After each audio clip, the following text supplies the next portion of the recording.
The first step in this project is to Google search a picture that you'd like to use in your background. Once your project is complete, this picture will be revealed one piece at a time anytime you answer a correct answer. Now, I don't want my pictures to be too big because it'll take up too much room. I don't want them to be too small because I want to be able to see them clearly. So I'm going to come into my search tools right underneath the search bar, and the very first option is size. For this project, I'm going to choose medium. Typically, I go with large if you're doing something like a PowerPoint, but for this project, I'm going to choose medium. Whenever you hover over it, you can see the resolution right down here. So I'm looking for something between 400 and 600.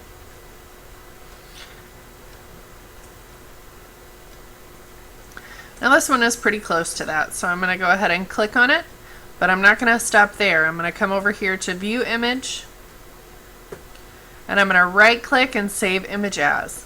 Depending on your browser, you may have different wording here, but just find the one that Save Image As, Save Picture As. And you always want to save into your U drive, which is the area specified just for you that you can navigate to anywhere in the entire school. So I'm going to save and return to Excel. Now I'm going to take that picture and I am going to, from the Page Layout tab, format my background to match that picture.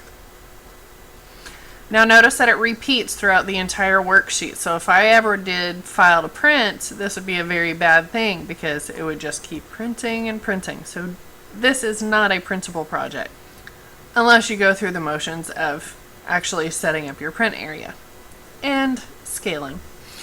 Now, for right now, I want to set it up so that I have enough room for 16 questions. So I'm going to take the line in between A and B, and I'm going to take it about a quarter way through that picture. Resize in between B and C.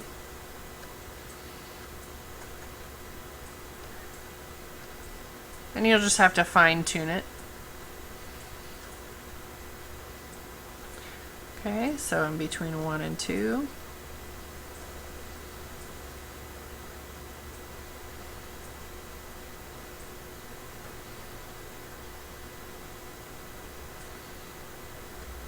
Now you want to be very careful because where this line is, this is the part that's going to be revealed.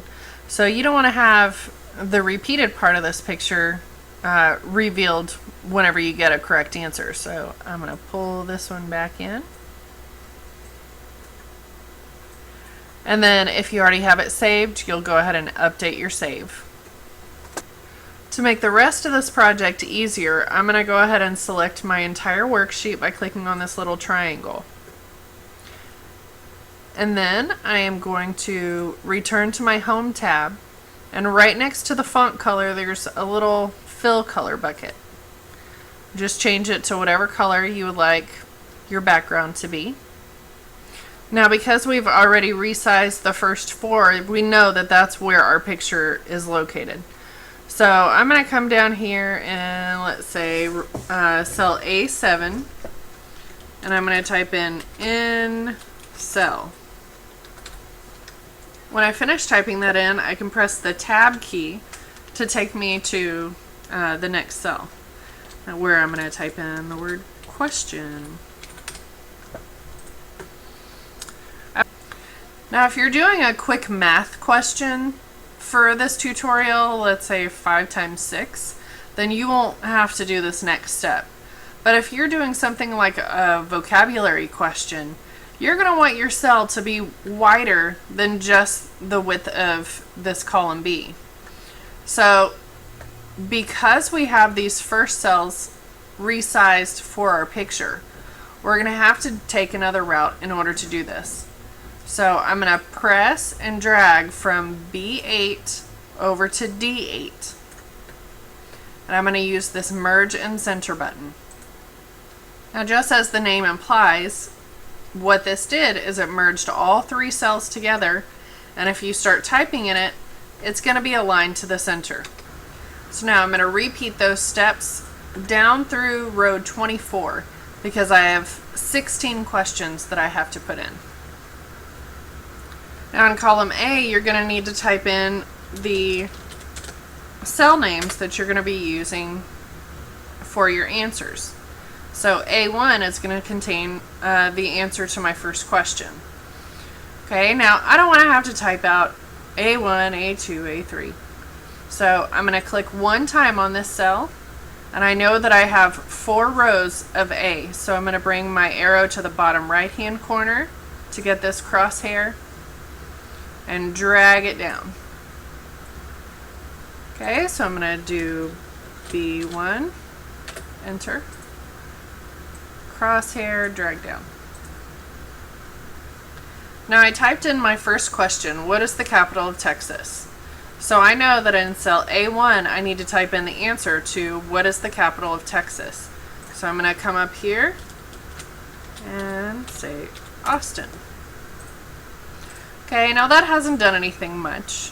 One thing that I do think looks a lot better is if you select the entire thing, the entire worksheet, and align it to the center in the middle. Now we're going to use what's called conditional formatting. Since we already have our answer there, we're going to click one time on that cell and go over to the conditional formatting. We're going to go to highlight cell rules.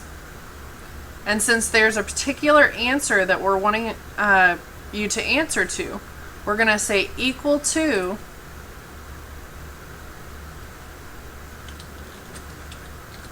Austin.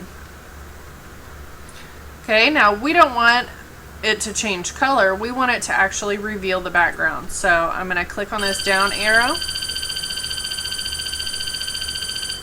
and choose custom format.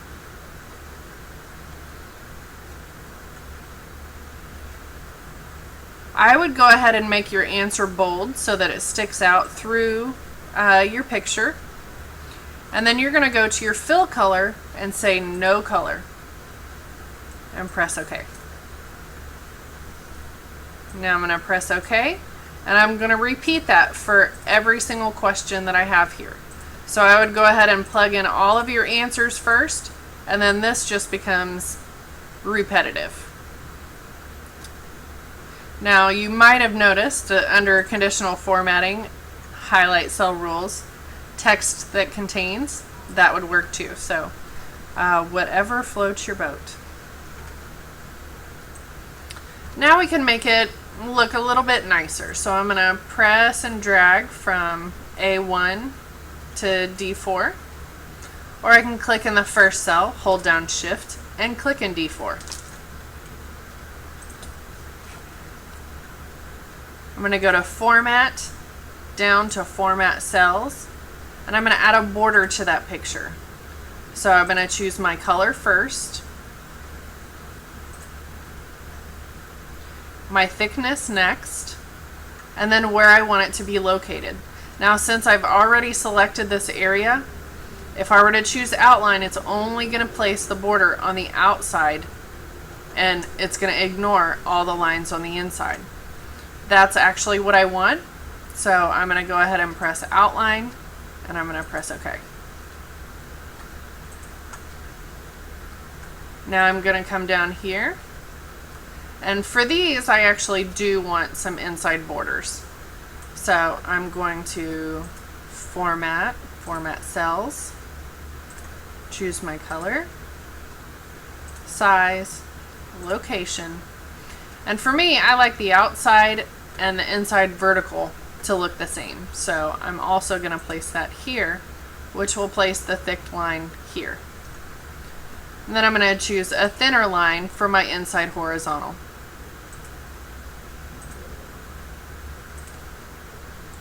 It looks like I need to merge that one.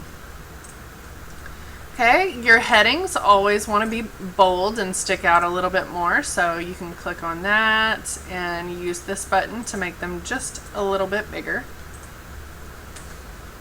Now once you have all of your answers put in, all of your questions put in, the formatting is final, and you want it to be complete, Now we need to lock it for editing.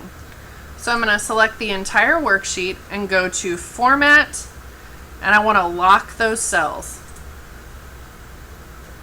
Then I'm going to deselect just by clicking anywhere else, highlight the cells that contain the answers, and go back in and deselect that locked cells. Now the last step, I'm going to go into Format again and say Protect Sheet. I only want a check mark in the Select Unlock Cells, and then I'm going to press OK. So this makes it to where I can make changes in here, but the rest of it is locked and cannot be edited. Now, if more than one person is going to be accessing your file at the same time, what you'll want to do is save it as a template. So I would go to File to Save As,